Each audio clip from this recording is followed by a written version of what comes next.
PlayStation Nation, get hype! I said PlayStation Nation, get hype. What is good, guys? It is your boy Persona of Gaming with Persona, host of When Persona Speaks.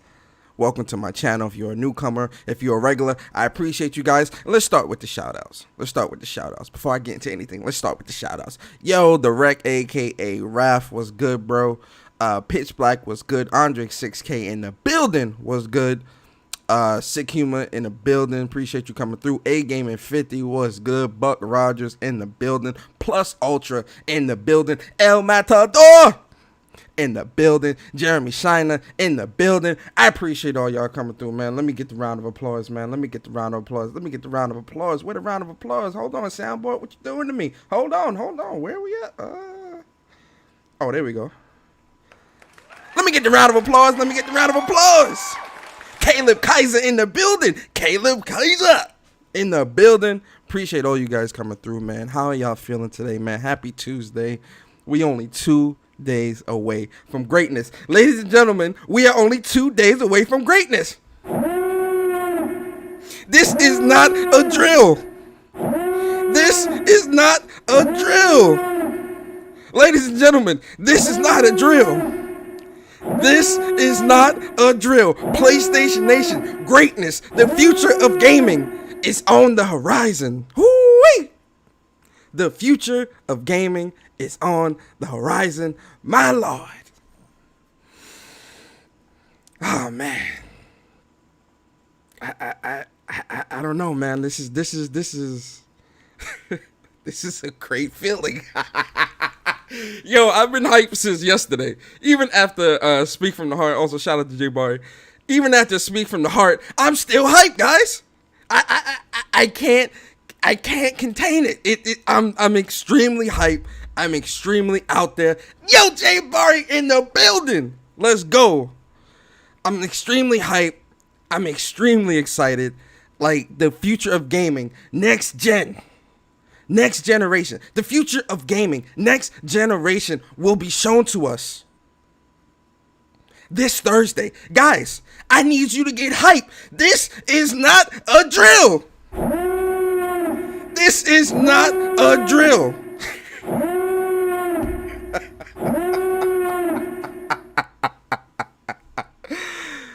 Oh, man. But, yo, man, how y'all feeling today, man? I'm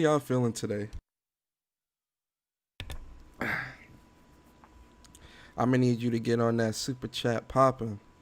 Yo, sick. Listen, bro, I still need 4,000 watched hours. Like, I can't do the super chat stuff yet. I don't know why.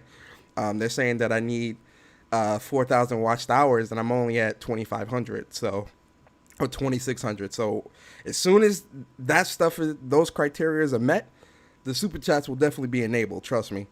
Oh yeah, that's nothing. I'm definitely, you know, I'm hoping before the end of the summer we can get to that with your support, with all of you guys' support. You know, support the content and all that good stuff.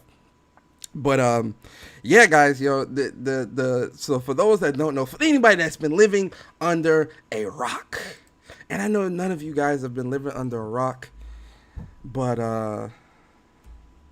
you know, that term is actually pretty funny because if you live in like a building that's made out of bricks, technically you do live under a rock. Technically. Technically speaking, you live under a rock if you live in like a building made out of concrete and bricks and all that. But that's besides the point, right? So, like I said, guys, the future of gaming is on the horizon. You understand? Greatness is on the horizon, guys. Right? We've been dealing with everything in the real world. You know, with the whole protest and COVID, quarantine, just a bunch of things that have really just had us down, right? Things that have really, even for me, man, it really has affected my spirits quite a bit, right? And like I've said before, guys, gaming has always been something that I use to quote unquote escape, right? And when it comes to, gaming, PlayStation has always been that place that I kind of go to, and that's where I be. You feel me? And again, like I said last week, when they canceled the event, I was definitely disappointed. I was definitely disappointed. I'm not going to sit here and lie to you and say that I wasn't disappointed, because I was. I was very disappointed, but at the same time, I understood why they did what they did, right? I think we all understood. Any responsible adult or person understands why they did what they did. And I also have to commend PlayStation, because after they announced the postponement of the conference, of the event, they also went dark for 6 days, 7 days. They went dark. If you look at PlayStation's Twitter, there was no activity since they had postponed the event, which, they said, they want to make way for more important issues, bigger voices and things like that. So I really commend PlayStation for doing that. Shout out to PlayStation. Obviously, they're doing other things as well in terms of donations and things like that. But I do, I get why PlayStation did that, and I think we all understand that. Yo, Envy, what's good, bro? Appreciate you coming through, man. But it's a new week. It's a new week, guys. It's a new week. And we all know when it's a new week, what that means. New week means new news. New news means new announcements. New announcements means new excitement. And the speculation was rolling yesterday morning. They showed, apparently the advertisement was showing in Europe's Twitch channels, European in advertisements on Twitch. And I was like, oh. And at first I was kind of skeptical, but then everybody started picking it up. Everyone started picking it up. Everybody started reporting on it. Everybody started, like, it was running rampant. And I'm like, okay, I'm excited. I'm very excited. I'm hyped. But at the same time, a part of me needed PlayStation to confirm this. Yo, T-Mang, what's good, bro? Appreciate you coming through. I needed PlayStation to confirm this, because I can't be let down again. You feel me? I cannot be let down anymore.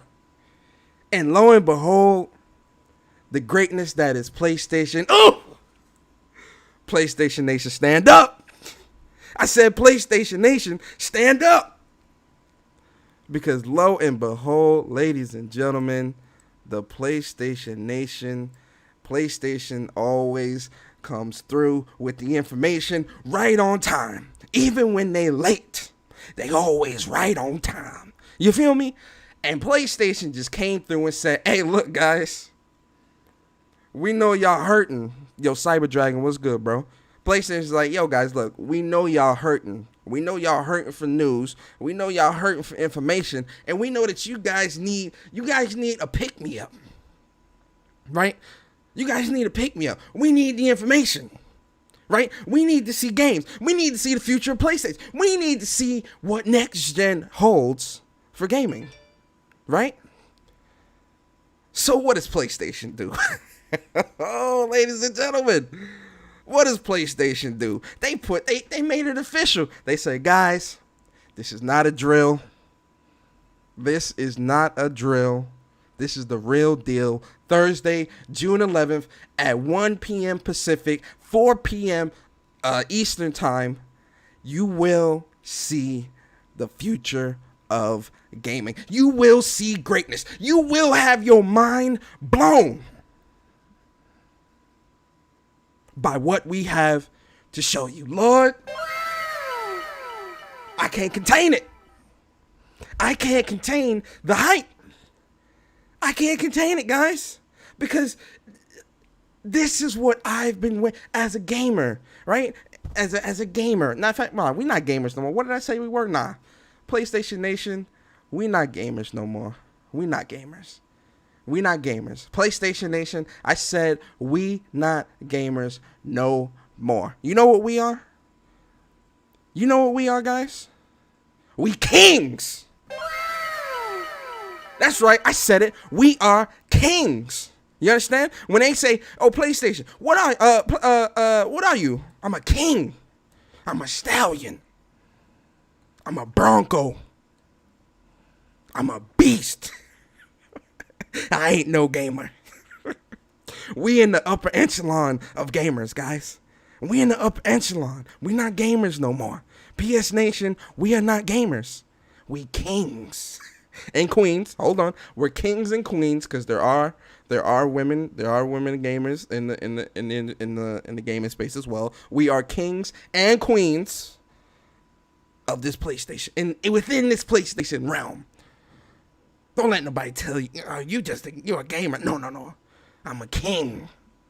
I'm a queen. If you're a girl, I'm a king out here. I'm a Mustang. Yeehaw! Guys, as you can tell, I'm really excited for this. I'm really excited.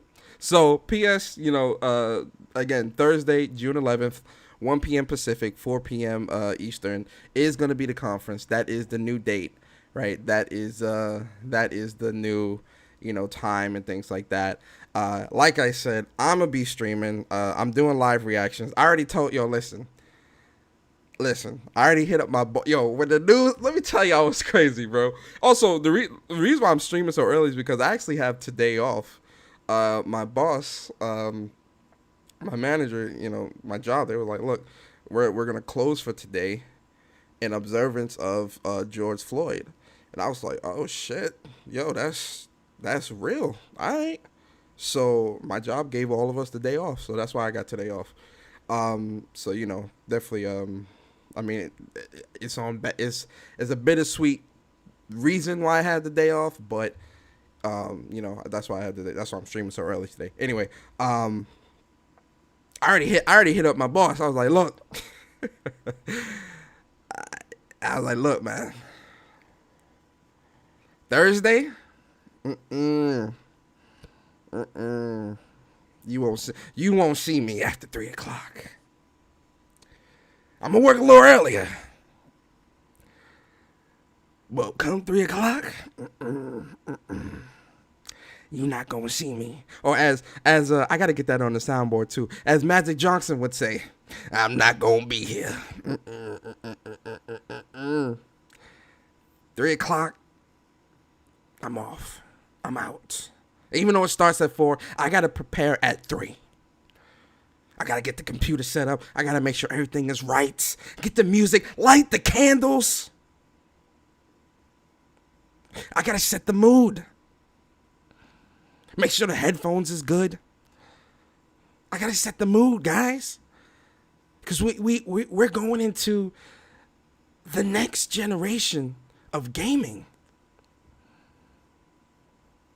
There is no underdoing it. There is no listen, it's okay to be hyped, guys. Trust me. Don't let nobody rain on your parade, and don't let nobody tell you that you can't be hyped. Don't let nobody tell you, temper your expectations, guys. Temper your expectations, guys. No. We don't temper our expectations here. All right. PlayStation Nation, we do not temper our expectations. Our expectations are always high. What do I always say, guys? My expectations are in space. My expectations are always high. You know why? Because the moment that you lower your expectations, you are also telling the company, I am lowering the bar for what I expect for you to provide or show that will get me intrigued and excited. No. When it comes to PlayStation, their expectations, my expectations of them are very high. Their feet will always be on the fire. Even if they are in first place, even if they are selling the most consoles, even if they are making the best games this gen, or period for that matter, my expectations of them always are going to be high. I'm never going to give them a chance to quote unquote relax. You never give nobody a chance to relax, because once they start relaxing, that's when mistakes are made. That's when expectations aren't being met. No, guys. Always hold your expectations high, and never lower them. Never. Oh well, this was just one time. No, it should never happen. No time. And I'm gonna be honest with you guys. As hyped and excited as I am, if the conference is lackluster or if they don't deliver how I expect them to deliver, trust me. You're gonna hear me. You're gonna hear me. I'm gonna be mad that day. Oh shit! Because if PlayStation don't deliver, I'm gonna have a bone to pick with them. Oh shit! Because you can't expect to get my 4, 5, 6, however many dollars that you expect to get and not meet my expectations. Oh shit! So if you think you're gonna come on stage or do this premiere live stream and not show me the future of gaming, I don't care how much I love the brand. I don't care how much I love the games. I don't care how much enjoyment you've brought to me so far. You're going to have to continue to do that next gen if you want my money. Can I get an amen? Oh, shit. Because we holding their feet to the fire. We keeping our expectations high. PlayStation, do you hear me? Do you hear me, PlayStation? You say the future of gaming. I'm on board. You got arguably two of the greatest games releasing at the end of this summer. Last of Us 2, Ghost of Tsushima. These two games really might be the last two games that we get for the generation. And I'm fine with that. But the future of gaming is what I'm here for. The future of gaming is what I expect to see.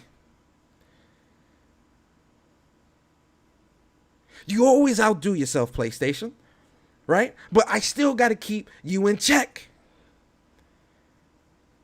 As hyped as I am, looking at the surroundings of what other gaming companies are doing, manufacturers of consoles and stuff like that, I'm looking at you as in you got to come and save us. Because right now, what next gen looks like for the other side,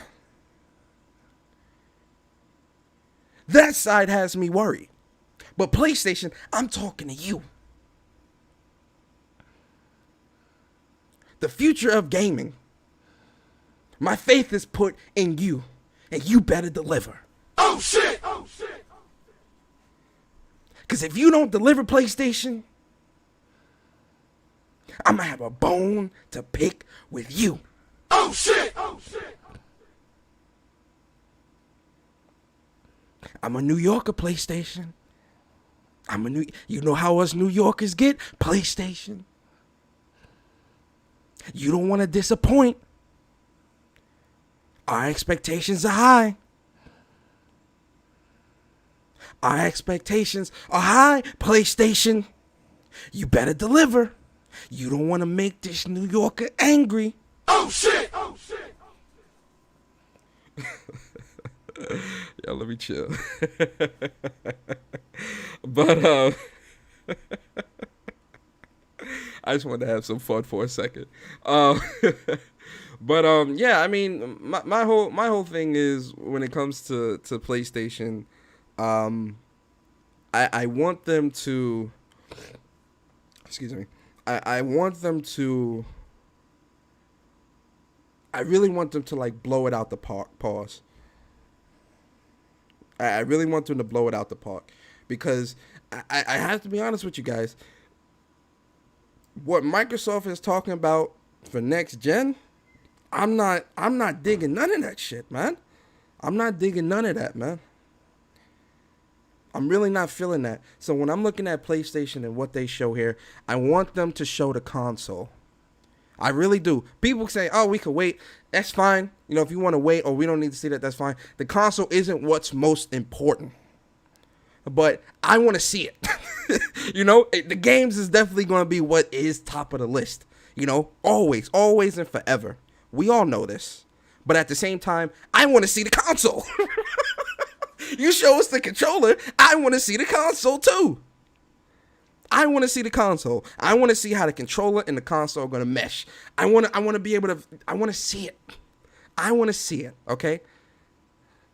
At its core, I want to see the games. Yo, Rollo God, what's good, bro? EJ, what's good, man? Plus Ultra, what is good? What is good? Appreciate y'all. Fleshy in the building. Shout out to Fleshy. Team Mang Fu, appreciate y'all coming through. You know, it's important as the games are.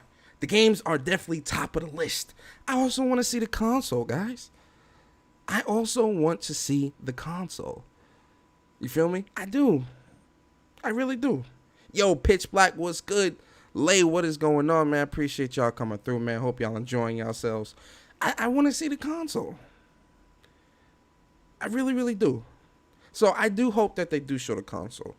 If they don't, fine. But I hope that they do. Now let's get to the games. Well, first off, let me talk about this. Yo, shout out to Jay Barry, man. Shout out to everybody here, man. I appreciate y'all, man. Really, I really, really do appreciate y'all so much. Let me talk about this. Because I seen that they doing a 1080p 30 frames per second stream. I'm kind of scratching my head at that, because I'm like, why do that? Like, you know, especially, you know, we talking about the future of gaming. Is the future of gaming 1080p 30 frames? They said that the reason why they didn't, they're saying the reason why they're doing that is because of internet constraints or something like that they were saying. And I'm like, personally, I would have rather, you know, even if you did 1440p or something like that, you feel me? Like, I would have rathered that than... Oh, here it is. This is what they say. Yeah, okay, so they saying that, you know, I don't want to give y'all no misinformation. Y'all know how I am. So it says, now that the event is confirmed for June 11th, I wanted to add that this pre-tape program will be broadcast at 1080p 30 frames per second. This eased the show's production process during a time when many of our team and developers are working from home. The games you'll see on Thursday will look even better when you play them on PS5 with a 4K TV, as you'd expect. So I think we do have to take that into consideration, that people are still working from home, and I'm pretty sure people probably don't have 4K setups or whatever the case may be. However they were trying to put this together, I guess the 4K stream probably would have came through, right? I guess. But I did see that they are going to be showing the they are going to have the 4K upload, like, literally right after. You know how they do, like, you know, the 4K, you know, it was the same thing with The Last of Us. Last of Us was 1080p. Or was it 4K? No, the stream was, I think, 1080p, but then they had the 4K upload right after. Which, you know, Last of Us 2, if you haven't watched the 4K version of Last of Us 2, yo, listen, go watch that stream at 4K, yo. And if you got like a sound system or something like that, turn the bass up. Turn the sound up. Lord have mercy. That Last of Us 2, I cannot wait for that game. You feel me? It's not really that big a deal to me either. I'm gonna be honest. Like, especially now that they've confirmed that the 4K versions are gonna be uploaded right after. That's, it's not a big deal to me. It really isn't. It really isn't that big of a deal to me. But then again, you know, people, oh, well, Persona, you're a PlayStation fanboy, so that doesn't really bother you. It's a 10. Cause I see people trying to make excuses like, yo, this is unacceptable, PlayStation. I'm not buying a PS5. You're showing a 1080p stream. I'm not gonna buy a PS5. That 1080p, you're showing me next gen at 1080p 30 frames? I'm not buying that PS5. You won't get my dollars. You won't get my dollars, Sony. This is unacceptable to me as a consumer. You're showing me this at 1080p 30 frames? I will not give you my money. Never. So I mean, I can see where I guess some people will feel a certain way. Them saying that the 4K upload is gonna be up right after, I really don't see. I'm like, all right, cool. That's cool with me. Like, fine, do that. Okay. So I don't know, but that's me. But in terms of the games, I really I know we're talking about PlayStation, but I have to be grounded for a second. I really hope that they don't, and I know that they won't, but that whole Inside Xbox that happened, was it last month or the month before? I really hope they don't do that. I really hope that, you know, we see trailers, but we also see gameplay. You know, we get to really see what this is running on, like, you know, how this is really looking. They said that the games are going to be running on the PS5 for sure, but I hope that we see some really, I hope we see a lot of gameplay. I do. I really hope that a lot of what they show, yeah, you show the trailers and all that stuff, but I hope you can give us some snippets of gameplay as well. Give us, you know, it ain't got to be no whole 10-minute demo, but if you can give us like 1, 2, 3 minutes of gameplay so that we can, you know, so that we can really like kind of go in depth with it and really see what it is. That's what I would want to see and want to happen. Yo, Larry, what's going on, man? Appreciate you coming through. Bro, Inside Xbox was too funny. Yo, Inside Xbox was comedy. That shit was comedy, but I want to know if I can get Game Pass on my new Samsung fridge. Could you imagine playing Halo on your fridge, on your refrigerator, your Samsung refrigerator, Samsung refrigerator screen? That's crazy. You cooking there and playing Halo, Lord. That's what they want, though. They want you to play anywhere. Motherfucker taking a shower, it got a screen in there too. Like, hey, let me play some Halo while I wash my ass. Like, come on, man. Who's doing that? But with PlayStation and what they show, I really want them to show. I do think we're gonna see Horizon Zero Dawn 2. I definitely think they're going to show that. And I actually think Horizon Zero Dawn 2, that's going to be the bar. You know, I think that's definitely going to be the bar in terms of graphics. Just, you know, just because when you look at Horizon Zero Dawn 1, man, that game, to this day, that game can go toe-to-toe with a lot of games. Like, that game is extremely beautiful. Like, it's amazing. So I'm just amazed to see what Horizon Zero Dawn 2 is gonna look like. Yo, teammate, now that's a good question. Will Horizon Zero Dawn 2 be a launch exclusive though? That would be crazy. Now listen, you got one thing about Jim Ryan. Jim Ryan be saying some crazy stuff sometimes. And earlier in the year, I definitely wasn't feeling like some of the stuff he was talking about when he was talking about bringing games to PC and all that. I'm not feeling that. You know, I'm definitely not feeling, you know, them trying to take that approach with some of these older PlayStation exclusives. I don't feel that at all. But at the same time, Jim Ryan, you know, especially in this most recent interview that he did with GameIndustry.biz, he said that, look, he said, and this is not the first time he said that. He said this quite a few times that, we're trying to move people over much more quickly to next gen. And they're standing firm by the fact that they are going to have PlayStation 5 exclusives to the console. Like, there isn't going to be cross-gen titles. Listen, when you talking like that, you gotta have some shit up your sleeve. You gotta have like some bangers at launch to be talking like that. because that's a big request of the community, you know, because you have to think of it like this, you know, with PlayStation 4 being at 100 and I think we're at 110 million sold right now. With PlayStation 4 being at 110 million sold, right? Um, it's crazy that, you know, they said that, you know, they understand that, you know, there's a very large fan base on the PlayStation 4. Jim Ryan has said this, but he said that we want to see a larger, we want to see a quicker adoption rate of the PlayStation 5, because again, in order for them to do something like that, the games got to be, yo, the games have to be on point, especially those launch exclusives. You know, that first launches, I'm saying launch exclusives, and then like that first year of games. If you're trying to get a quick adoption rate, because the early adopters are always going to buy, right? You're always going to get that first initial 5 million sold from like early adopters, people that, you know, love tech, and they buy, you know, they buy different things. And then you may have like a couple of intrigued buyers that are like, you know, they got money to spend. I'll buy this. You know, this is cool.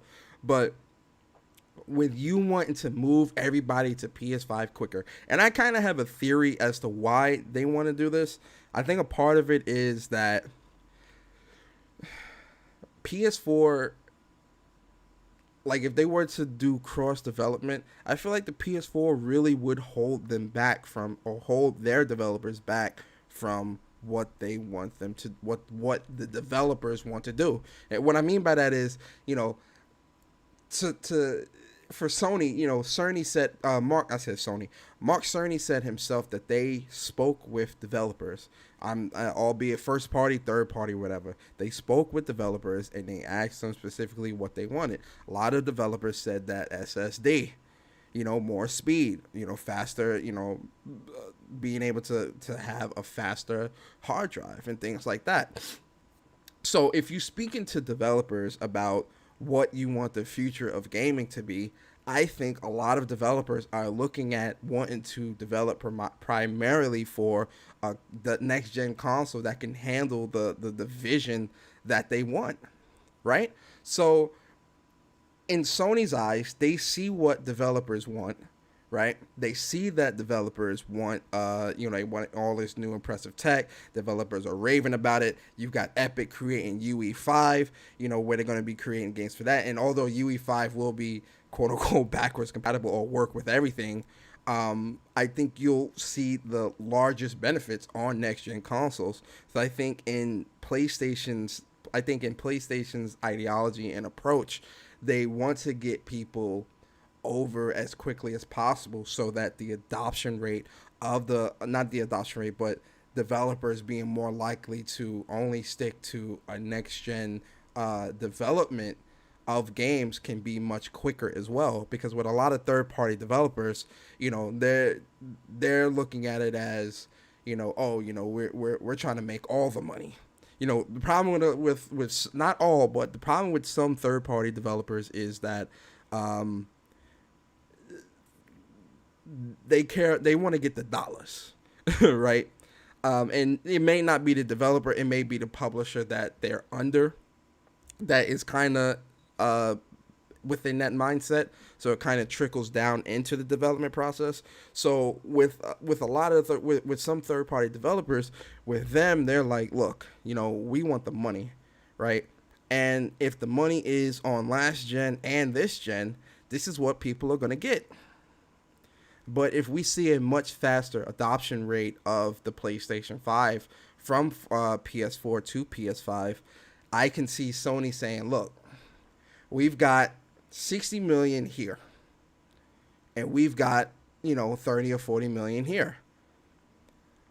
We want you to develop this game with the PS5 in mind instead of the PS4. Not saying leave out the PS4 consumers, but I think PlayStation, if they have a fast enough adoption rate, PlayStation can make the argument like, look, right, we get that you're trying to make all your money, right?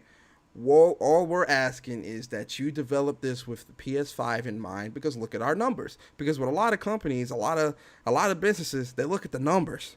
It ain't about oh, fanboy this, fanboy that. It's the numbers. It's the numbers. So if PlayStation could come to them with the tangible numbers and say, hey, look, you know, uh, this is what we have, this is what we bring to the table, and this is what we want you to do.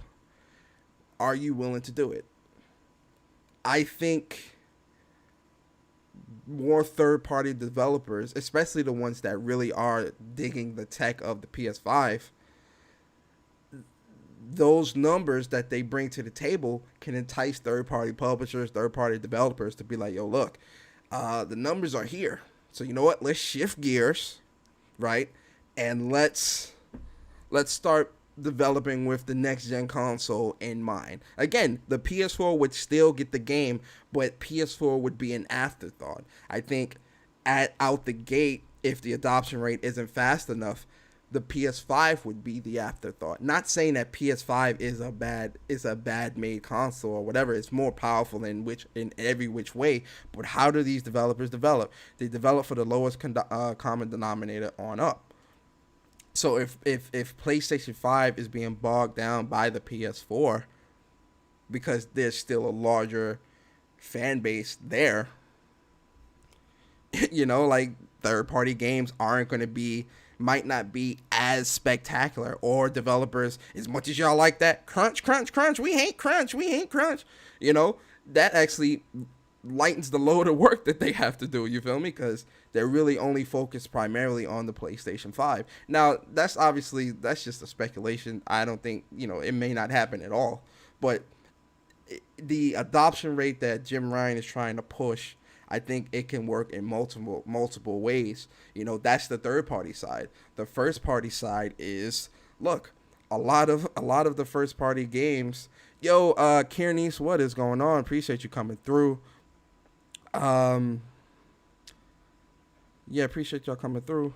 Who else is here? I said what's up to Rollo. Yeah, what's up, y'all? I appreciate y'all, man, for real. But on the first, when you look at it from the first party perspective, right? PlayStation, we know that PlayStation have like a ton of great games, right? We know that they know how to develop games. We know that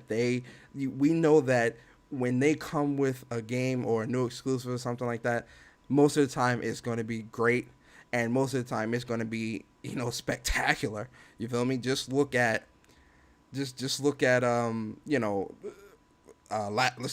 Last of Us and Ghost of Tsushima. Like, just look at their track record this gen, right? The track record for PlayStation this generation when it came to exclusives are phenomenal.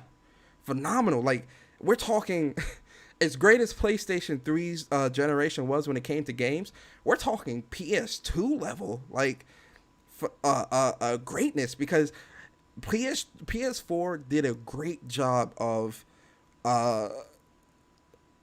bringing back the old school, but also bringing in some new school. So what I mean by that is PS3, we did get some JRPGs and Japanese games and stuff like that, but we didn't get a whole lot like the PS2. PS4, we've been getting the Japanese games, the JRPGs, the racers, the fighting games, the story games, the multi, like PS4, we have been getting everything. Like, this gen really can be compared to the PlayStation 2 gen in a lot of different ways, right? And this is why they're at 110 million, right? The diversity of games that PlayStation has this gen has been one of the, if not the best, right? So when it comes to their first party studios, they've even gotten even better with diversifying that, because we got Last of Us 2, right? Which is, a stealth game, story driven game. We got Ghost of Tsushima, which is I don't want to say Souls-like, because I don't think that's what it is, but like a samurai game, something very different. God of War, Spider-Man, Horizon Zero Dawn, something that Guerrilla has never even attempted. What is that? Death Stranding, which is something entirely different in itself, albeit everybody might not like it. but it is something different.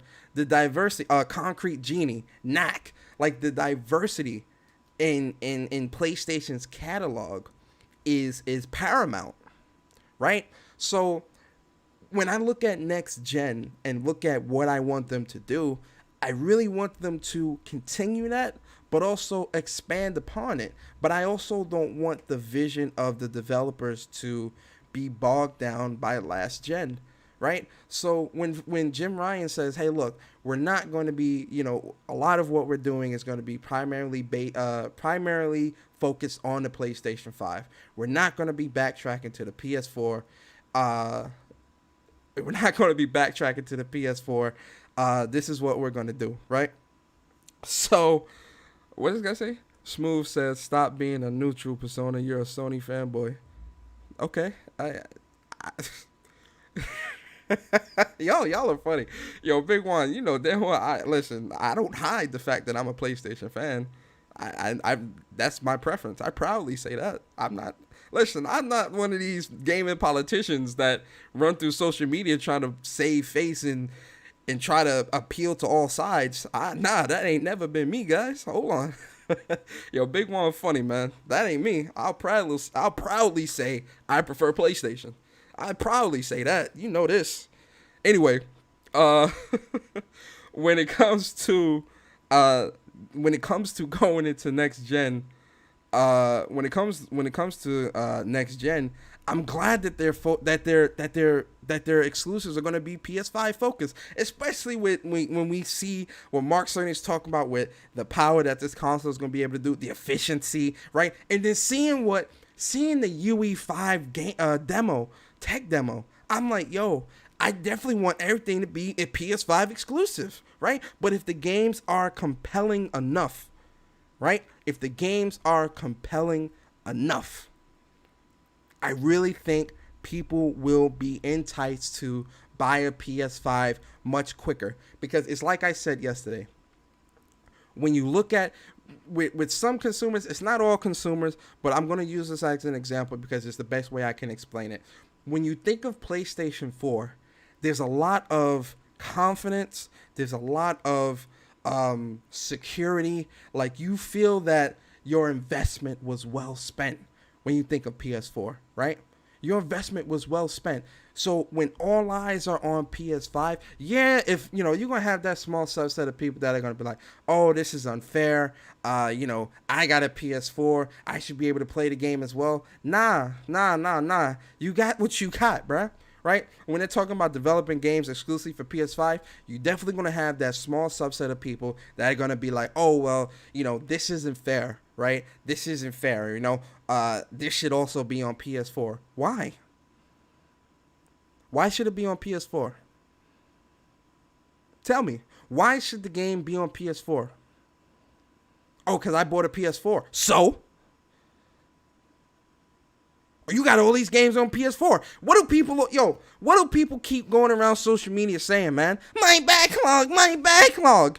But they mad about brand new games. But they keep talking about, this is why, like, I say, like, some of the stuff I see on social media is really funny. Because you got people that'll get mad that a brand new game they can't play, but then got 300 games sitting in the backlog talking about, I need to finish these. You ain't even finished the games that you got. but you mad about this. Buy the console if you want to play the game. PS4 shouldn't be held back by PS5. And listen, we all got a backlog. I got a backlog. We all got backlogs. But the thing is, I'm not running around social media bragging about a backlog, but then mad about brand new games I can't play on a PS4. That's the difference. We all got backlogs. I got tons of games that I even haven't started yet or need to finish. We all do. But at the same time, when the PS5 comes out, and there's games exclusive to that console, guess where I'm going to be?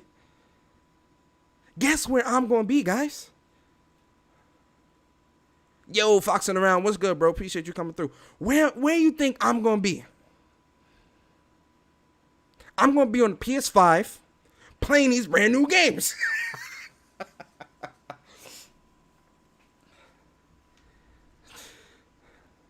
And listen, PlayStation's not saying that they're gonna, outright just abandon the PS4. No, not at all. They're not gonna outright abandon it. But if the vision is to get people to buy the new console quicker, what do you have to do? If I put all my games, now answer this truthfully, guys. Truthfully. If I put all my games on last gen and next gen consoles, does that entice you to pick up a next gen console at launch? I'm asking serious questions here. I'm gonna be honest with you. Not for me. And I don't care if you're PlayStation, Xbox, and Nintendo. No.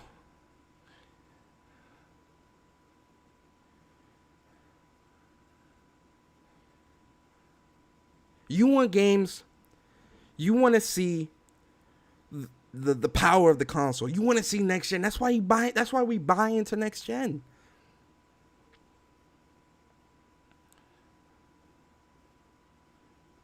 This is why we buy into next gen. I want to see what next gen has to offer. I want to see how great next gen can be. I don't want to be bogged down by last gen. Because let's be real. As great as this gen was, we want to see something new. I want to see something new. I want to see what the next gen can provide for me. I want to reap those benefits. The people that feel otherwise, that's a you problem. That's not a Sony or community problem. That's a you problem. That is a personal problem. Yo, Art, what is his name? Art Bars. Yo, Art Bars was good. Yo, Raph the Emperor, what is going on, man? Appreciate y'all coming through. Art says, BC backwards compatibility. Backwards compatibility is nothing more than marketing. It's a cool feature, but not a console seller. No, it's not. You're absolutely right. You're absolutely right. It is not a console seller. I'm not walking into Best Buy, GameStop, or wherever, standing in the gaming section, looking at a next-gen console saying, I see this PS5. It looks pretty good. I see those next-gen games, and, I'm pretty intrigued by that. But, I think I'm going to buy the Xbox Series X because I can play thousands of Xbox 360, and Xbox One games on it at launch as well. I'll put my money on that Xbox. Excuse me, sir, can you get me that Xbox from out the glass? Yeah, wrap that up for me. Like, no one is doing that. Who is really doing that? I'm really serious. I'm not going into no store doing that. I'm looking at the next gen games. If I'm going to spend all my time playing old games, why even buy a new console? Sick. Exactly, bruh. Why even do that? Who's doing that? Who in their right mind is doing that?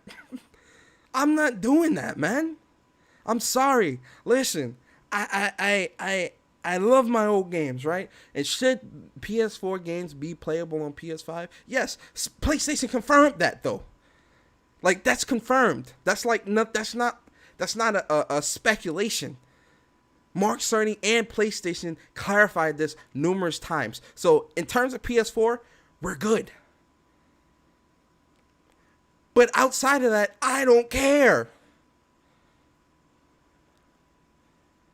I don't care. I want next gen experiences. I want next gen games.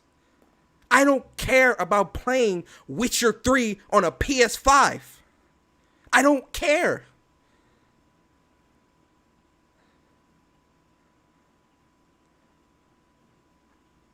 I don't. I want next gen. I want next gen games. I don't want last gen to be bogged down by this gen. I just don't care. And the reason why I say Witcher 3 is because I had the case sitting right here on my desk. So that was the only game. That was the game that came to my mind first. But I just don't care.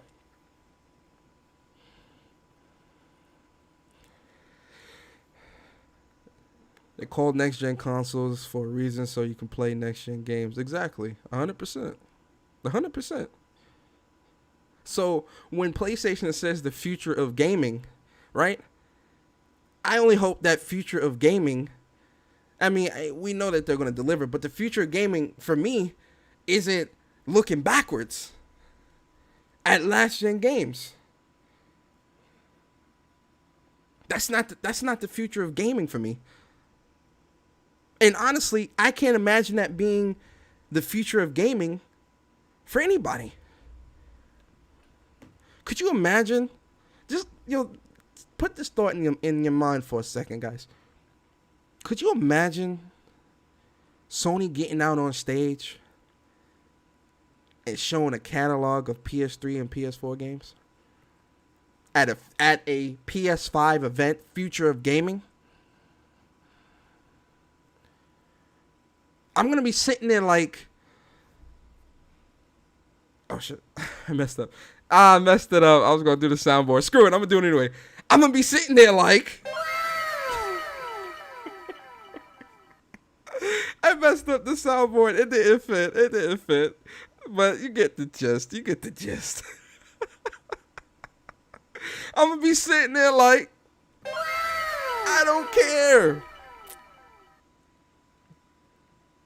I don't care about this. I want to see next gen. I'm not sitting here looking at some old games.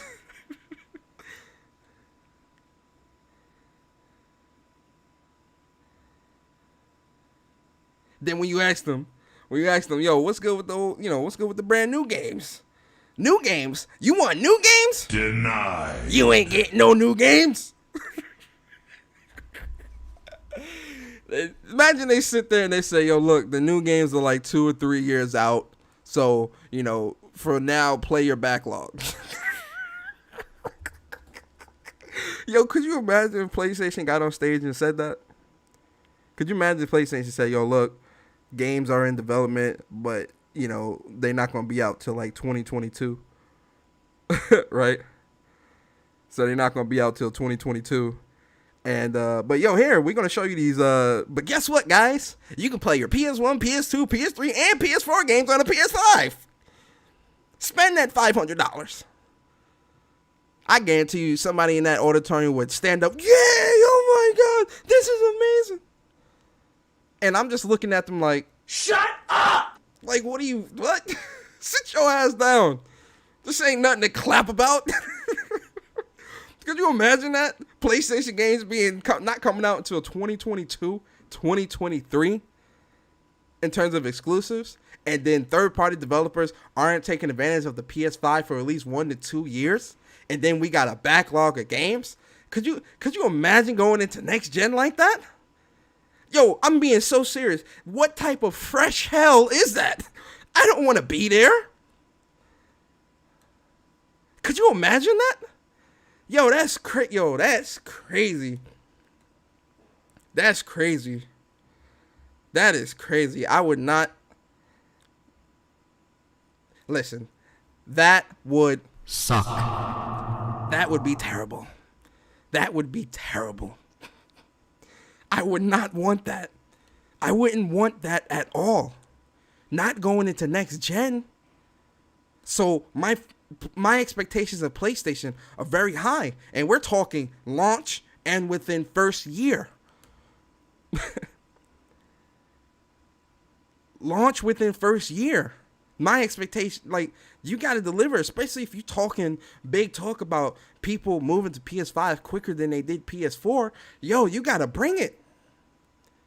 You got to bring it. Oh, you had headphones on?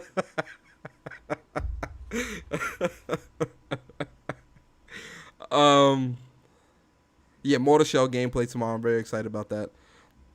So, they have to bring it. They got to bring it.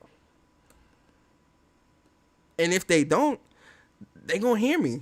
But you talking future of gaming and all this other stuff. Is gonna be a ton of trailers, I'm sure. And it ain't all gonna be exclusive. We know that. It's gonna be a mixture. First party, second party, third party exclusives, or just third party games in general, or whatever. Like, we know that, right?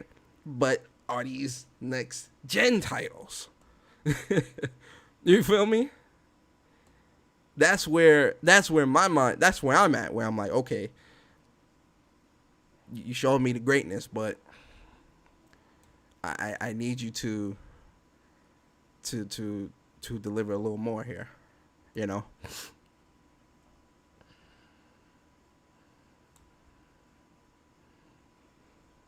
From Software has been super quiet with it. Sony's got an Elden Ring exclusive. Didn't they show Elden Ring on Xbox stage though? I thought Xbox had the marketing for Elden Ring. PS5 event would be amazing. I got Aaron. It got Aaron cheeseburger show.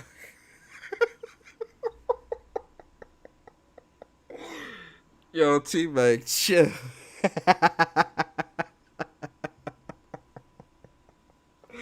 Yo, T-Man, you a fool, bro. If Sony got Elden Ring exclusive, it's over.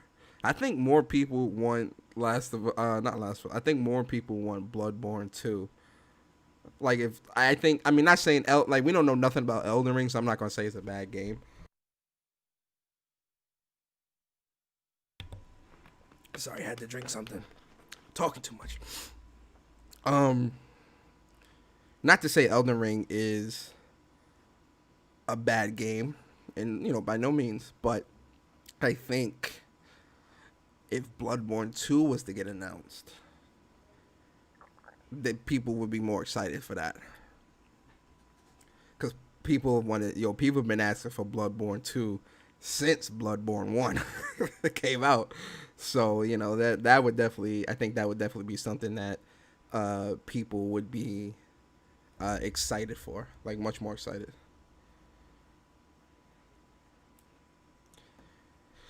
Nobody wants no damn Elden Ring. Raloga says, yeah, Persona, can you troll your own console at an event for your product? Aaron Greenberg really trolled Series X with that fridge meme. Yeah, I think with that whole fridge thing, I think they were trying to like own the joke and make it like, if they accept the joke, then the joke passes type of thing. Um it just didn't bode well cuz he had that grainy ass camera. It was just, I don't know, that shit was a mess. Um Andre 6K says, I want Godfall exclusive to PlayStation, but I know it won't be. Yeah, Godfall is coming out on PS5 and PC, unfortunately. That is it's like a looter slasher game. Um, it looks good. Like, it looks really, really good. I'm really excited. Like, I'm really excited to see more of that. So that just because I love I like the looter games, like the looter shooters. I love Destiny. Destiny is that's one of my favorite games this gen. No lie. But yeah, so that's that. June 11th, I will be streaming. I will be streaming the PS5 event for sure. I definitely will be streaming that, and it's gonna be entertaining. Trust me, it's gonna be real funny, really good. And I'm hyped. I'm really hyped. I'm really excited. Like I said, my spirits were low last week. This week, my spirits are a little bit higher, a lot higher. With this PS5 event and everything. And then we got what's crazy? The internet. Yeah, I think Thursday and Friday, it's gonna go down in history. It's definitely going to go down in history because we got the PS5 event on Thursday. And especially if they blow it out the park, that folks are going to be mad. So social media is going to be a entertaining place that day. Then Friday is The Last of Us 2 reviews. And, I don't care about the reviews. I just care about the reactions from the reviews. When they see those reviews and that Metacritic score, oh, Lord have mercy. Ooh, wee. I think the internet might explode. Yo, real talk. I think people's routers and modems are going to explode that day because that internet is going to be, man, the internet is going to be burning up that day. Ooh, wee. The internet is going to be burning up those 2 days. I'm telling you. guys, it is going to be crazy. Yo, G Junior, what is going on? Appreciate you coming through. Emin Duranovic, what's going on? Appreciate you coming through. Man, listen, Friday, I'm telling you guys, Friday is going to be just as entertaining as Thursday. And you know why it's going to be so crazy? Because Thursday, Friday, and then the weekend, you know it's going to carry into the weekend. Wait till you see those podcasts, those Xbox podcasts and other podcasts of people trying to downplay the PS5 event and try to downplay the Last of Us reviews. Listen, guys. It's going to be so entertaining. I can't wait. I cannot wait, yo. And you guys know I am definitely going to let my fanboy out a little bit on Thursday and Friday. I'm gonna let my fanboy out. I'm gonna let my fanboy out, you know. I'm definitely, especially a PlayStation deliver on this PS5 event. Yo, listen, I'm talking full stallion, bruh. Full stallion. I'm out there. Trust me. I'm gonna be full stallion Thursday. Lord. Y'all gonna hate me, man. I'm full stallion on Thursday. Let PlayStation deliver. Let PlayStation deliver, and I'm talking deliver. Let them deliver. Full stallion. Full stallion mode is activated. But let's move on to the other topic, man. Listen, PS5 event June 11th, 4 o'clock Eastern, 1 o'clock Pacific. Yo, 3 o'clock Central. Yo, Caution, what's good? Appreciate you coming through, bro. So yeah, let's move on. So I wanted to talk about, because we kind of spoke on it when we were talking about the PlayStation, but I want to talk about it from the Xbox perspective and Microsoft's strategy for next gen. And what I'm talking about is 2 articles that came out this week. They actually kind of came out around the same time, which is crazy. Persona, you should buy an Xbox Series. Like, yo, Barry, don't disrespect me, bruh. I will come to the Bronx. Don't disrespect me, bruh. There will be no disrespect. None whatsoever. Buy a Series X. I won't sully my hands. Yo, I hope y'all know these be jokes, guys. Please don't. It's all for a laugh, man. Like, I know some people get sensitive. Persona, you're so toxic. Like, relax. It's a joke. Laugh a little. Live a little. But so Xbox Series X, Microsoft tailors launch plans for it to end pandemic. That's not what we're here to talk about. I want to talk about this portion here. This is part of the article that I want to talk about. Bronx, stand up. You heard? Yo, listen, Bronx, New York, stand up. You feel me? Microsoft did a good. I have to commend Microsoft because December at the Game Awards, you know, them showing the console, that was definitely something that I was very surprised at. Like, that really threw me. I was like, whoa, like, you guys showing the like, it just happened. Like, no one was, at least me, I wasn't expecting that. You feel me? Rallo guy said, at Gaming Persona, you remember the fat PS2? Think about it. You have the Xbox One X and the Series X, which is a fat Xbox One X face.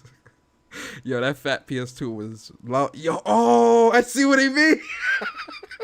Yo, wait, I gotta show the picture.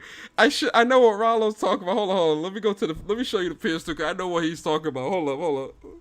I know what he means by that too. Hold up. Let me go to it. PS2 console. Yo, Rollo, you a funny guy, bro. All right, hold up. All right, so can we see a bigger picture? No, not that. Hold up. So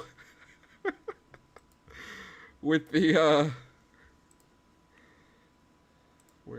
there we go. All right, so the reason why he says that is because if you look at the Series X, that could be the bottom portion of the PS2. And then the Xbox One S or One X could be the top portion because it's flat. Because the PS2, like this all isn't aligned. Like the top portion of the PS2 came out further, so it looks kind of like. Let me see this picture. Yeah, there we go. Like it looks kind of, like the top portion is longer, so it could be like. You're Guy. You're very funny. That's very funny. I like that. But let me switch. All right, so uh so I have to commend Xbox and Microsoft at in December because again I wasn't expecting to see the Xbox Series X. So when they did that, I was very surprised, and I was like, yo, that's what's up. And at the beginning of at the beginning of this year, um, uh, Microsoft was definitely hitting a lot of good points. They were doing a lot of things right, in my opinion. They were being very vocal with their fan base. They were being very forthcoming with information, all while PlayStation was quiet. And early in the year, I have to admit, I was definitely on PlayStation's neck, like, yo, why aren't you guys letting us know anything? Again, the pandemic happened, so it definitely messed up plans and things like that. But I was just like, yo, why aren't you guys saying anything? Why aren't you guys, letting us know what it is? Why aren't you guys telling us, what's up? Like, I was definitely looking at PlayStation with the side eye, like, yo, you guys, what are y'all doing, right? Now, granted, Xbox was in a position. Xbox is in a very unique position. Not unique, but they're in a very tight position because, they messed up bad this generation when it came to them delivering quality experiences. They messed up, like, very badly.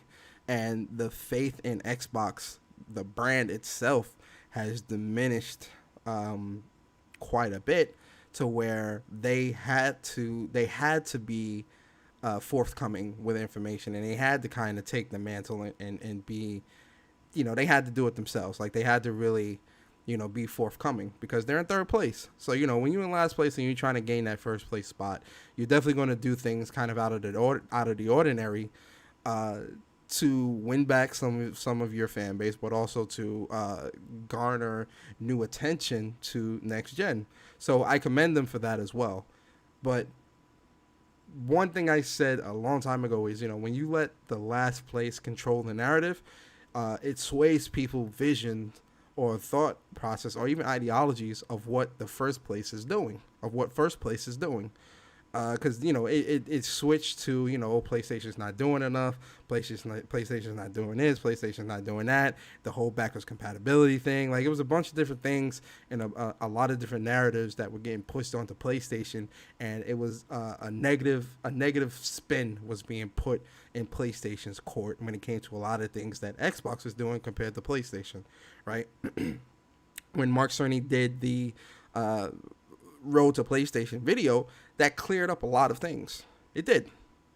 But there was still a lot of uncertainty because we had the PC, the whole PC speculation with Horizon Zero Dawn, the whole MLB situation. Like, there was a lot of things surrounding PlayStation, like bad news after bad news. Like, PlayStation was definitely, they were getting a lot of bad press at the beginning of the year, and Xbox was getting a lot of good press, and they were doing everything right until inside Xbox. I would even say a couple weeks before. I remember an article came out. I think it was Matt Booty that said, "My throat dry. Sorry, my throat is dry. I had to drink some water." Matt Booty had came out with an article where he was talking about the life cycle of consoles, generations, and things like that, right? And he said that they were going to support the family of consoles for 2 years, up to 2 years, when it came to the games that they create. So essentially what that meant was that they were, if you bought if you bought an Xbox Series X, whatever games came out, you could still play on your Xbox 360, Xbox One, Xbox 360, whatever. Xbox One per se. And they were going to support that for up to 2 years. And I scratched my head at that. Yo, Caution, what's good? Quanvo, what's good, man? Appreciate y'all coming through. I scratched my head at that because, again, what we just talked about, why not, why boast how powerful this console is and boast the capabilities of the console, but still allow your developers to be bogged down by last gen and put that type of restriction on them, right? Why do that? It's just something that like baffled me, and I get it. Like Xbox has moved, and they have shifted very far, in my opinion, from being a company that's focused on people trying to buy a game, buy the console, and play the games and create good experiences, to trying to push services and push Game Pass and things like that, as opposed to pushing good games. It's definitely something that I don't agree with. Um, I'm not sure. Well, none of us really know how much money Game Pass is really making Xbox, and how much money they're shelling out for games to be put on Xbox Game Pass. But from what I've seen so far, or what I've seen up to now, and what I've read with this and stuff like that, it's kind of crazy that you know people constantly say that PlayStation, that Xbox. I keep saying PlayStation. Xbox's catalog or library of games have been very lackluster this gen. Like just outright bad, right? And when you look to next gen, and to see that Game Pass is at the forefront of that, or to see that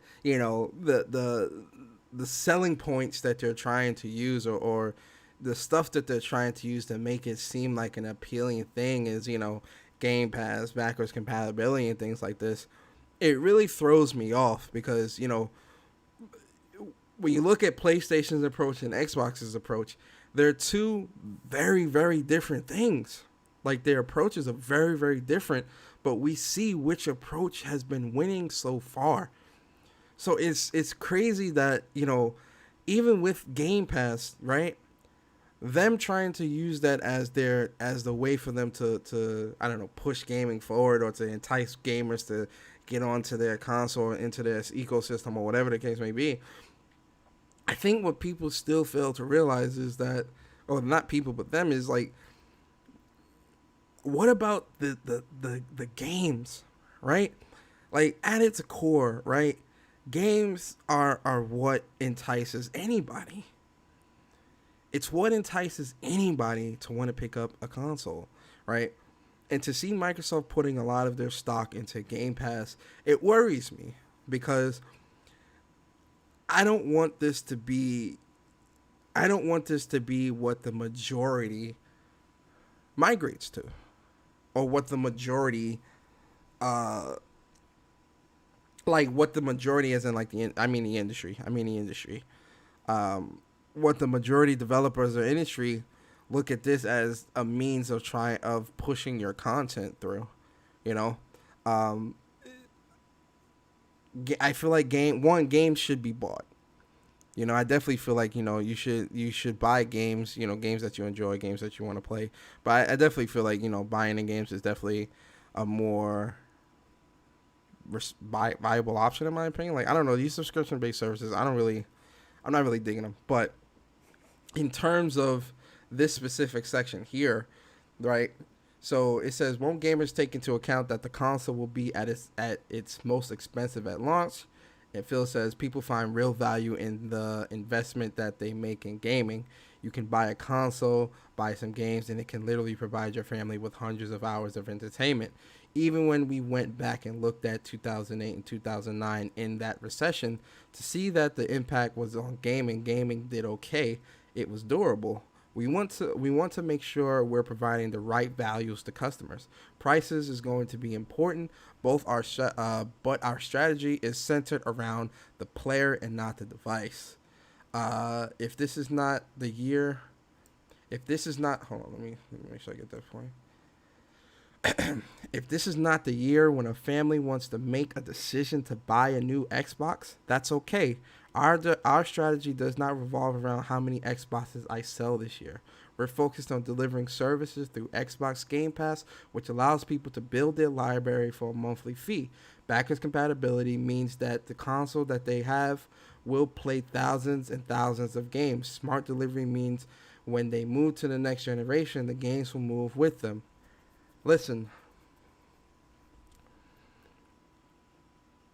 my first question is, why put out the new console anyway then?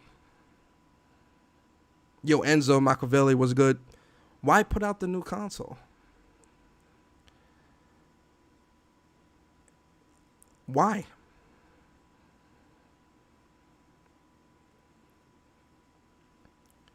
There's no need to buy. Essentially, what he's saying here, and my interpretation, from this. Let me phrase that right. My interpretation from this is, I don't care what you buy as long as you playing a game through Game Pass. Why put out the next gen console? Yo, Sam Ash, what's good? Why put it out? Why even create it?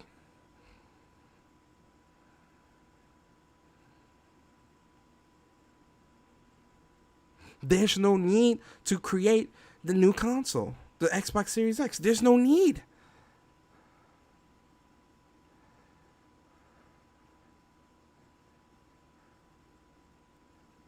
Then when you look at, because he's saying Game Pass and thousands of games, again, that type of stuff worries. Like, in my mind, I'm like, what about the new experiences, the new games? You keep going back to thousands of backwards compatibility games and all this other. Yo, like, that stuff, like, I don't get why that stuff is such a large. I'm really trying to understand why this stuff is such a large focus,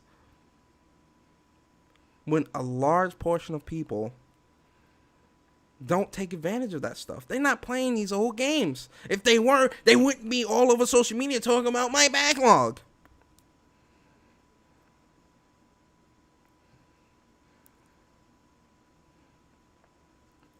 Yo, Jamar, what's good, bro? If you coddle the fan base in this manner, even when the Xbox Series, even when you do move to the Xbox Series X, what would be the reason to do so?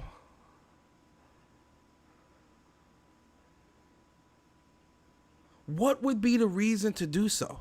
If I can build a library of thousands of games right now, why would I move over anyway? And then why would Matt Booty say only a 2-year support cycle for last gen? You're creating, my issue is, you're creating these expectations that I feel like are going to backfire later on. Because if you coddle your fan base now, right, and you say, hey, look, we're going to support this for 2 years and then we're just going to stop support.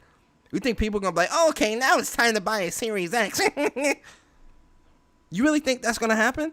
It's going to be backlash, and it's going to be a lot of backlash. I was going to say backwash. It's going to be a lot of backlash because, again, why move? You're not forcing me to.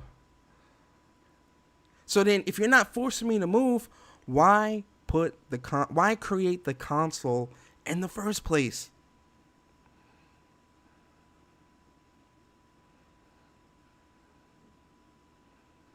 What do I have to look forward to by moving to next gen besides more power, if I'm still able to play the same games here? Yo, Baruto was good. Nick Hoop was good.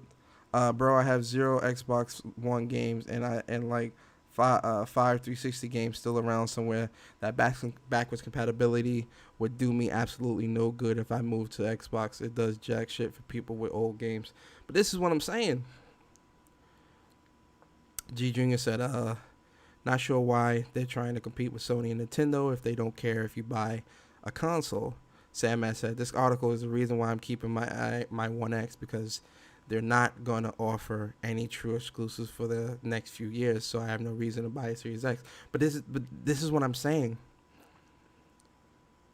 And this is why I'm saying, why even create the console? Why put it out there? These are the questions that I have. Because when I'm looking at your track record, right? Let's just stick within the tangible, right? Let's stick with what we know, right? When I look at Microsoft's track record for this generation, not 2 gens ago, 1 gen ago. We're talking like right the here and now, this generation. When I look at the track record of Microsoft this generation, especially after the inception of Game Pass, the quality and the quality and well, let's say quality. I don't even want to mention the quantity. Let's just speak quality. The quality of games has dipped significantly year over year, especially since the inception of Game Pass. And I'm not talking third party, because a lot of people like to bring up, oh, well, third party this, third party that. Listen, third party is going to do what third party does. And third party can also be bought on PlayStation 4 and 5. So third party is a non-factor here. It's a non-factor. We're not speaking to that right now. I'm only speaking to the games that's, Xbox World exclusive. Those games. That's what I'm talking about. The quality has dipped significantly, right? And then when you look at like Grounded, for an example, right? These people are talking about, you create the story and all this other stuff. No, you create the story. Then when you look at Ninja Theory and they create what's this game called? Bleeding Edge, and that's a passion project. I'm like, yo, look, the quality has dipped significantly, right? So when I'm going into next generation, my faith in the brand is significantly lower, to where I'm fine with playing the games on last gen consoles, because I know that the quality and what you provide isn't up to par of next gen. See, with PlayStation 5, that quality is going to be there. It's going to be up to par. So what do you got to do? I got to have that PS5. I got to have that. I can't, what? God of War 2? I got to have that. Horizon Zero Dawn 2? I got to have a PS5 for that. I have to. That need, right? That need to want to have that is there. Xbox, it's not. It's not there.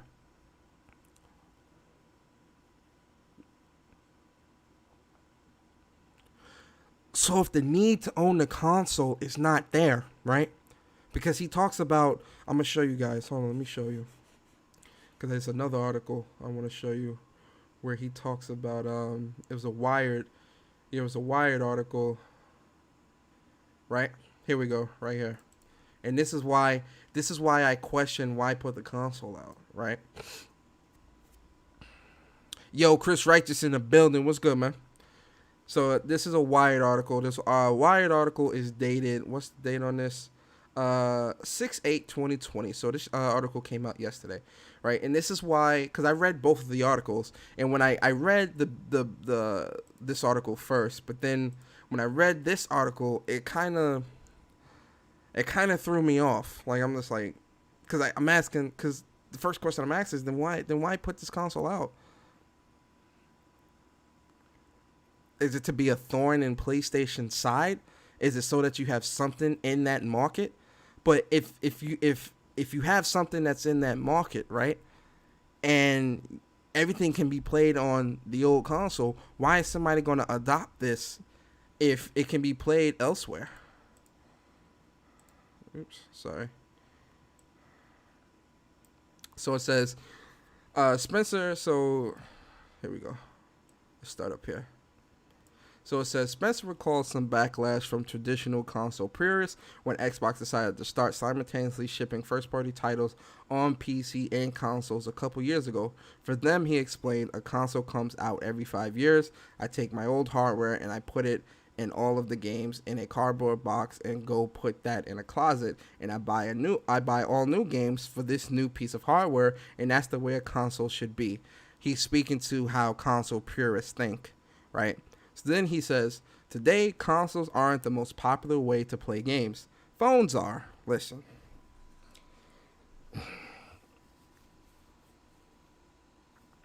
Let me finish reading this. Phones are. The image of the mobile gamer is changing a lot as the years go on, too. From an idle mom poking away at Candy Crush to a dedicated teenager headshotting opponents in PlayerUnknown's battlegrounds. As Xbox moves further into markets like Africa and India, Spencer theorizes that populations who typically enjoy entertainment on mobile devices and tablets aren't going to buy a television and a gaming console to plug into the wall. They're going to want to play Sea of Thieves on hardware they already own. Who wants to play Sea of Thieves anyway?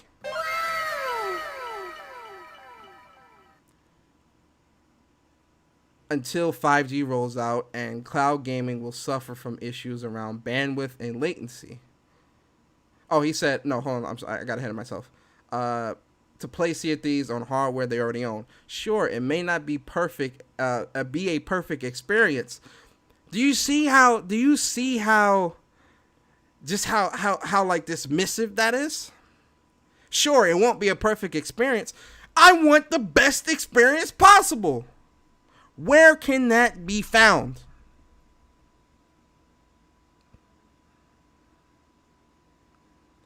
Why is that such a I just felt like that was so dismissive. Sure, the experience may not be it may not be a perfect experience. That's like so oh, here's this game. It may be buggy, but you can play it anywhere. What? Until 5G rolls out, cloud gaming will suffer.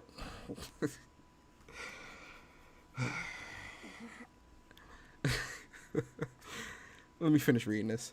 Until 5G rolls out, cloud gaming will suffer from issues around bandwidth and latency.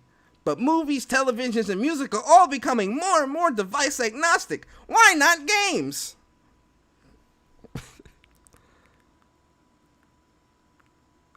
What? I'm seriously trying to understand.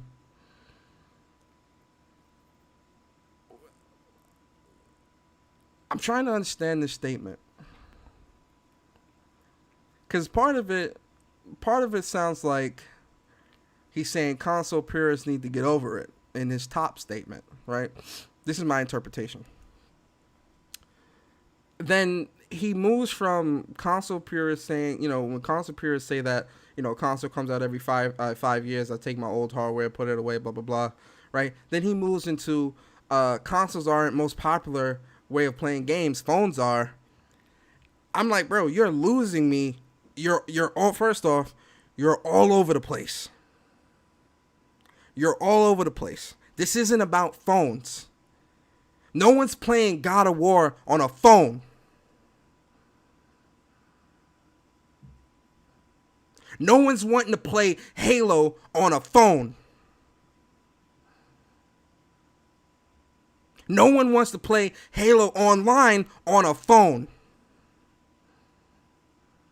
So what type of games do people mostly play on phones? Candy Crush. What's that? Clash of Clans, I think it's called. Clash of Clans.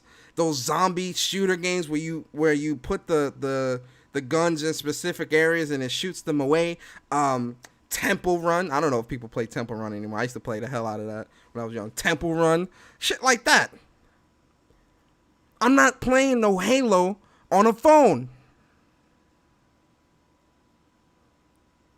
Who's sitting on a train? Who's traveling anywhere playing Halo on a phone?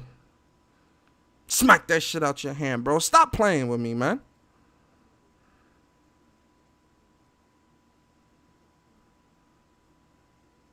Who playing COD on the phone?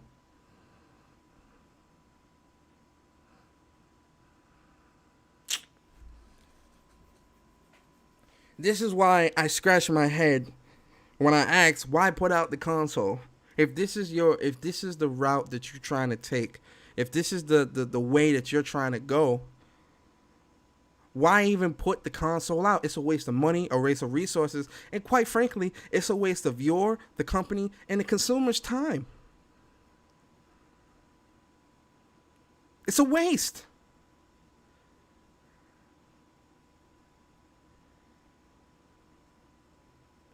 But then he dismisses. I just don't like how he dismisses. Yo, Social Joins, what's good, bro? I just don't like how he dismisses. Sure, it may not be perfect experience. Yo, listen, bro. Hold up, man. Sure, it may not be a perfect experience. That in itself is an issue to me. My experiences need to be perfect. 10 out of 10. Not no 5 out of 10. Not no 7 out of 10. 10 out of 10. My expectations is high. So if it's not perfect, it ain't ready for the public.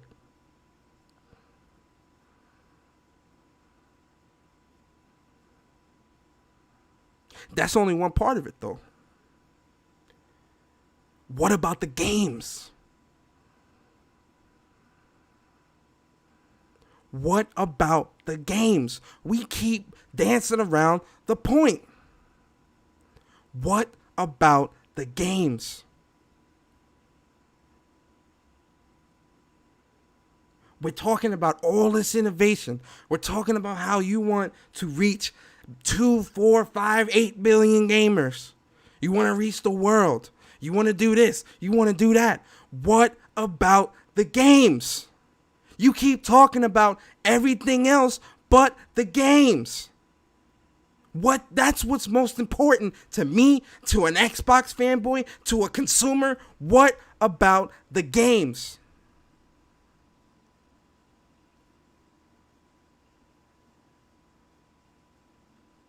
And I'm talking more than Halo and Hellblade 2. What about the games?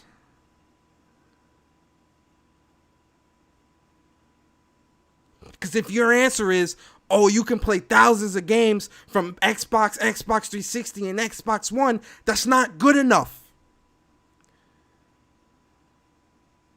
That's never going to be good enough.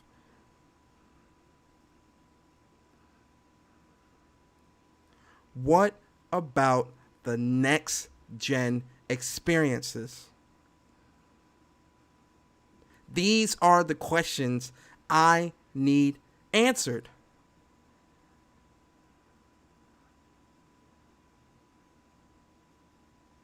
And every time there's an interview, that question doesn't get answered. Or it's not asked. What about the games?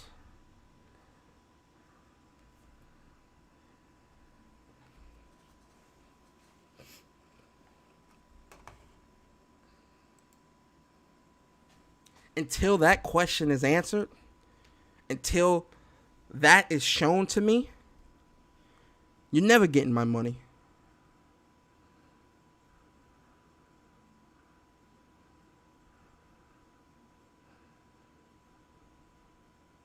If they're not allowed to ask that question, shame on Microsoft. Shame. Because I'd ask it. I don't care if you get up and walk out. What about the games? That's the question. That's what most gamers care about anyway. What about the games?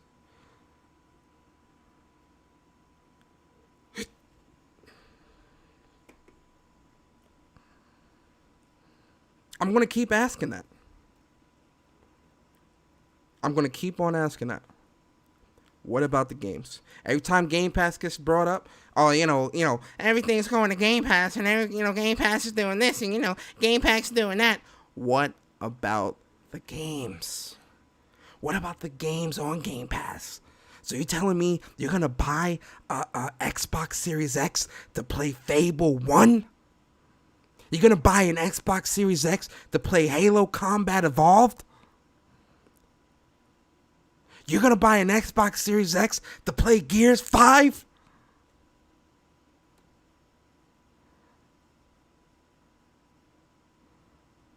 Are you going to buy an Xbox Series X to play Halo Infinite that's available on Xbox One X? That's what you're telling me? That's what you're okay with? That's what you accept?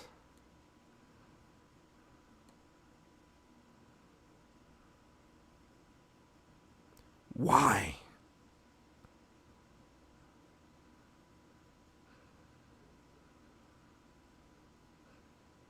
Why would you do that to yourself? Never mind being an Xbox fanboy. Because sometimes you have to realize that something ain't right. It don't matter what company it is. If something doesn't sit right with you, you speak out on it. And looking at what's going on with Microsoft right now, especially going into next gen,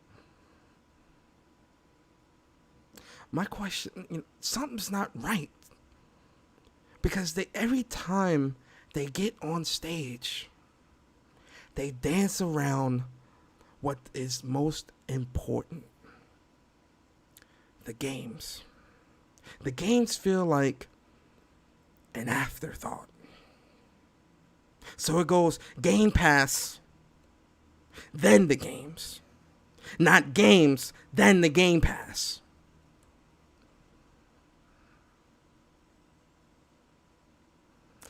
Something not as a gamer, as a king.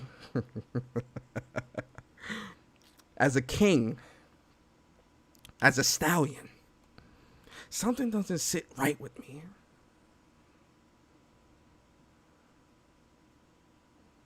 Something just doesn't sit right with me about all of this. Part of it is the way Microsoft is moving, but also the way their fan base, or the ones, the fanboys, the way their fanboys or fan base is just accepting it. It doesn't sit right with me. Because I'm like, how can you, in your right mind, look at this and say this is a good deal? How can you sit and look at this and say this is next gen? How can you sit and look at this and accept it?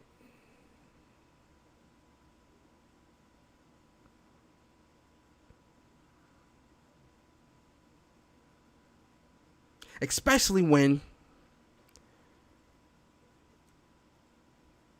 your precious Phil Spencer is talking about phones.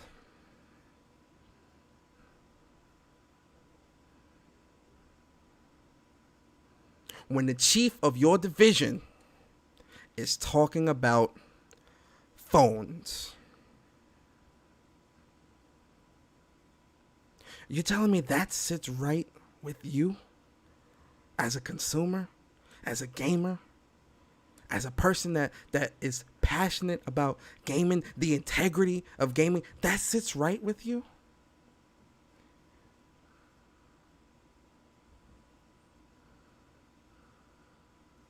Phil Spencer.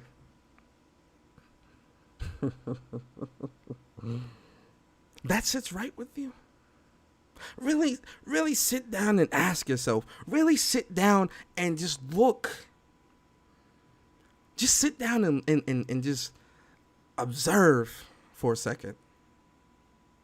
Just sit back and really think about it. Look at the track record this gen. Look at everything that has transpired so far and what is going to transpire in the very near future. Just sit back and think and look at it.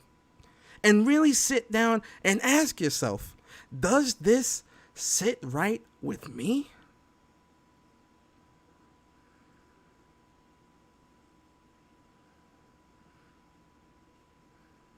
Does it? Because I have to be honest with you guys. Yes, I do prefer PlayStation. Yes, PlayStation is my preferred platform. Yes. But I also appreciate gaming as a whole. I appreciate all gaming. And when something doesn't sit right with me, I have to speak on it. Because it bothers me that not enough people are speaking on this. People are looking to buy an Xbox Series X. And the head of Xbox is talking about phones, Game Pass, xCloud. Does that really sit right with you?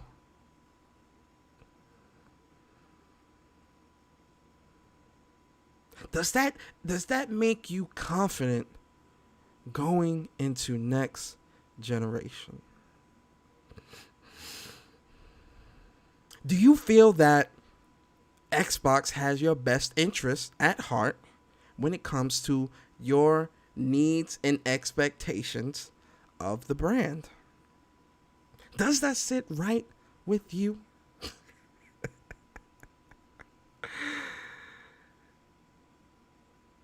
It doesn't with me.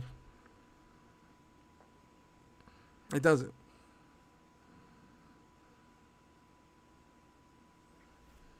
It doesn't sit right with me. Now, there may be some people that may watch this later that, may prefer Xbox as their console. And they may look at this and think, oh, but Sony, you're just, you're being irrational. You don't know what you're talking about. You're a fanboy. You're attacking Xbox. Blah, blah, blah. You know what I have to say to those people? Do you know what I have to say to those people? You need to shut the fuck up. Because you aren't seeing the big picture here. You're only seeing someone that is, quote unquote, attacking Xbox. You're not looking at the articles. You're not looking at the information that is easily accessible to you.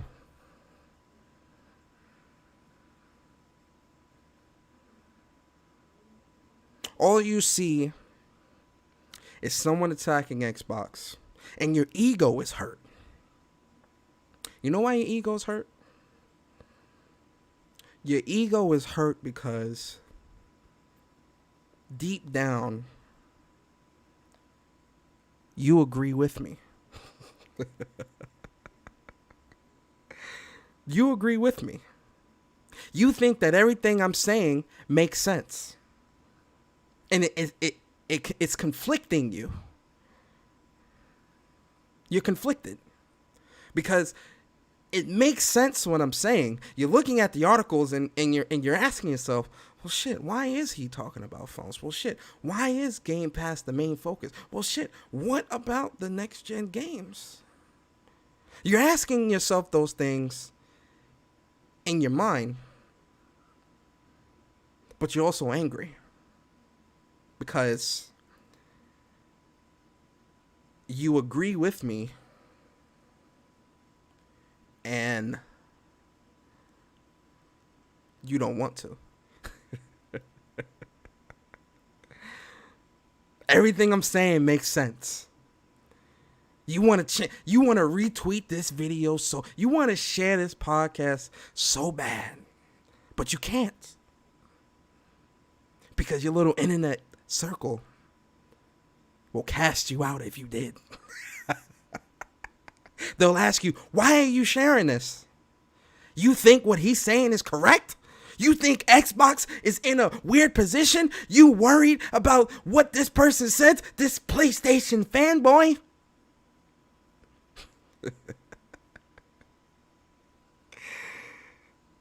How dare you share this? You're supposed to be on the Xbox side. You're supposed to think everything Xbox does is great, regardless if it is or if it isn't. We don't pay you to think. We pay you to shut up and follow orders. Ah, man.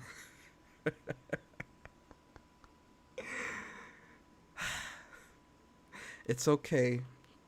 To those people, I'll say this. It's okay to disagree with something that your favorite company or brand is doing. It's okay.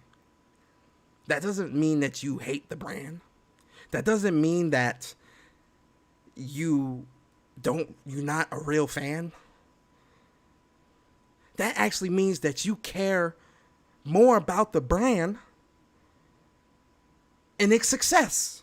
Because how can one be successful if one does not know their flaws or shortcomings? How can they fix those things that are wrong with them if they don't know what is wrong with them?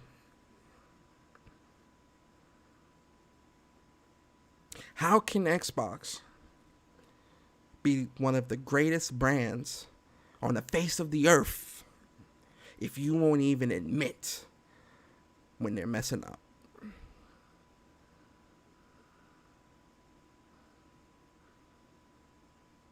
Does that make you a real fan?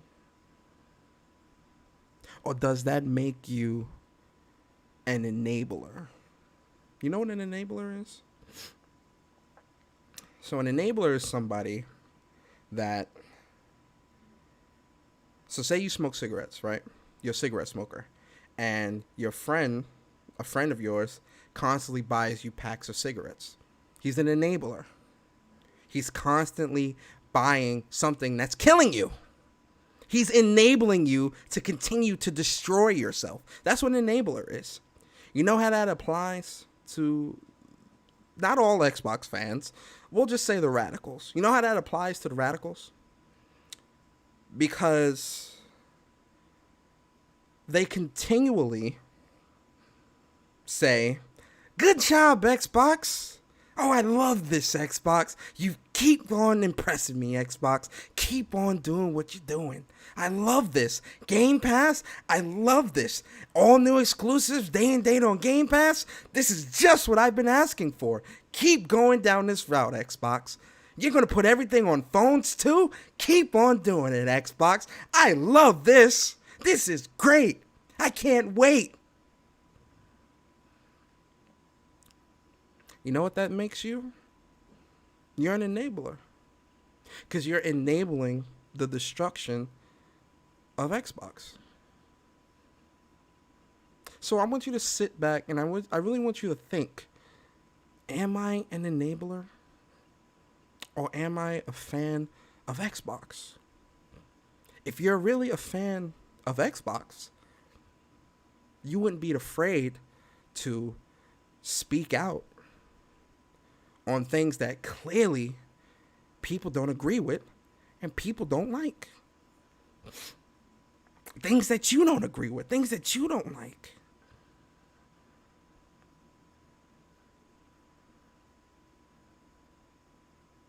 So ask yourself that.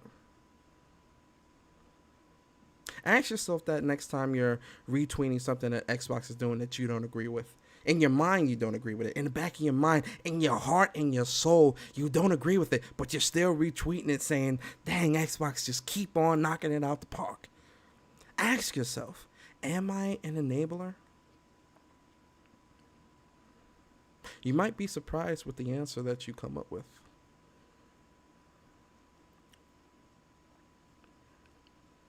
And with that being said, guys, I think we're done with the show for today.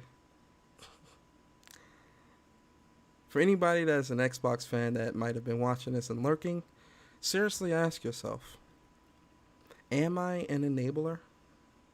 Or am I an Xbox fan? And you'll be surprised. You might be surprised with the answer that you come up with. Because I'll tell you straight up like this, guys. I don't agree with everything PlayStation does. If you go back to some of my podcasts, guys, when PlayStation's talking about Horizon going to PC and all this other stuff, Yo, I'm not feeling that. I'm still not feeling that shit to this day. To this day. Where's that at? Hold on. Where's that sound? I think I got that. Yeah, I'm not feeling this. To this day. To this day. To this day. To this day. I'm not feeling that. I don't agree with that at all. I don't agree with none of that. And I'll tell Sony to their face, I'm not feeling that. I stand by that. I'm not feeling that. Exclusives need to be exclusive.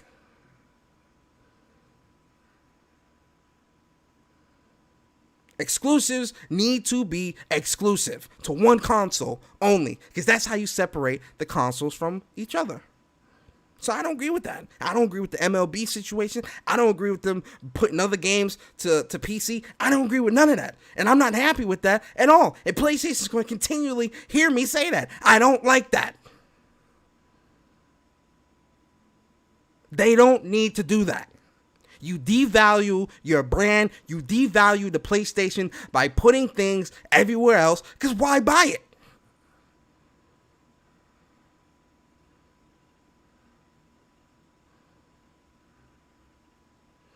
That doesn't make me any less of a fan. I love the PlayStation. I love it. I love the experiences that they have given me over the years from when I was a kid. I love it. I appreciate it. But when you fucking up, when you messing up, I have to speak out on it because I don't agree.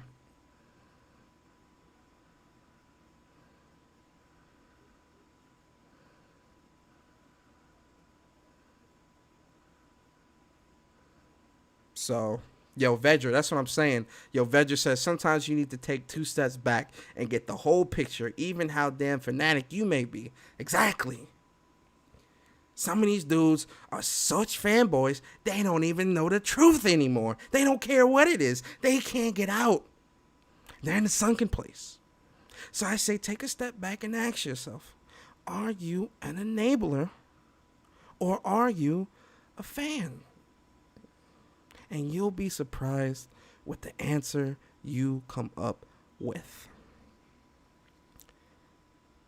With that being said, we about to get up out of here. That is my message and podcast for you guys today. Big shout out to everybody here. Shout out to NV Dub. Shout out to Vedger. Shout out to Pitch Black. Shout out to Choco. Oh, Choco in the building. Choco. Shout out to you. Shout out to EJ. Shout out to Jamar. Shout out to Cyber Dragon. Shout out to Sinister. Who else? Baruto. Appreciate you coming through. Sam Ash. Appreciate you coming through. El Matador. Appreciate you coming through. Who else? Quanvo. Appreciate you. I think I said EJ. Larry Chadwell, appreciate you. Nick Who, appreciate you coming through. Who else here? Who else? It's a lot of y'all today. Ooh, Chris Righteous in the building, my boy. I appreciate you coming through, bro. MV Dub, appreciate you coming through. Social Joins was in the building. Appreciate you coming through as well, sir. Kiernice, appreciate you coming through. Who else? Rollo got in the building. Appreciate you coming through. The Wreck, appreciate you coming through. Plus Ultra, appreciate you. Caution 10, appreciate you coming through, bro. Jake Barry in the building, appreciate you coming through. Sick Human TV, appreciate you coming through. Buck Rogers, appreciate you. Dwayne, appreciate you. Ryan Landis, appreciate you coming through. T-Mang in the building, appreciate you. A Gaming 50, appreciate you coming through. Who else? Eamon Duranovic, appreciate you coming through. That might be somebody new. I've never seen him before. Appreciate it coming through. Big Juan, appreciate you. And everybody else that came through. I know there was a lot of lurkers and things like that today. I really appreciate y'all coming through as well, man. Thank you guys so much for coming through to the show. Really, really, really, glad to have this conversation with you guys. I definitely wanted to, get my thoughts out there on everything before greatness comes. So, listen, guys, Thursday is the PS5 event. I will be doing a live reactions, and I'll be doing a podcast after the fact as well. I'll be doing that. So the podcast is going to start the live reaction starts about 3:30. And, we'll talk about, chop it up for a little bit, talk about different things, whatever, before the show starts. So we'll do that. Also, make sure you guys subscribe. Content creators that you definitely should be following. Make sure you check out Jay Barry channel. Jay Barry, his channel. Link to his channel is in the description. Also, Sick Humor TV. His link to his channel is in the description as well. Those are two content creators that I definitely feel you guys should be following. If you guys like their content, definitely subscribe.